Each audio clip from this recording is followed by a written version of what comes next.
నిన్ను బాధ పెట్టడం లేదురా. నీకు పరీక్ష పెడుతున్నా. ఆ పరీక్షలో నువ్వు గెలవాలి. గెలిచేలా నేను చేస్తాను. నన్ను నమ్మురా. గత జన్మలో నువ్వు చేసిన కర్మఫలాలే ఈ జన్మలో నువ్వు అనుభవించాల్సి ఉంటుంది. అది సంతోషమైన నరకమైన. ఇప్పుడు నువ్వు నవ్వుతూ చేస్తున్న పాపాలు రేపు నువ్వు ఏడుస్తూ అనుభవించాలి. అది కూడా నరకం చూస్తూ. జాగ్రత్త. ఎందుకింత ఆలోచన? ఎందుకింత ఆవేదన? పోయింది తిరిగి రాదు. నీకు దక్కాల్సింది నిన్ను దాటిపోదు. ఎంతటి కష్టాన్నైనా భరించు. కాని చులకనగా చూసేవారి వైపు కన్నెత్తి అయినా చూడకు. మీరు చనిపోయాక కూడా బ్రతికుండాలంటే మీకుండాల్సింది ధనం కాదు, దానం చేసే గుణం. సాధారణంగా జీవించు, గొప్పగా ఆలోచించు. అదే నీ జీవితానికి విలువను తెచ్చిపెడుతుంది, నిన్ను గొప్పవాణ్ణి చేస్తుంది. భయపడుకురా నాన్నా.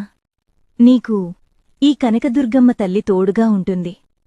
ఎవరైతే నా పాదాలు పట్టి ప్రార్థిస్తారో వారికి నేను ఎల్లప్పుడూ తోడుంటాను.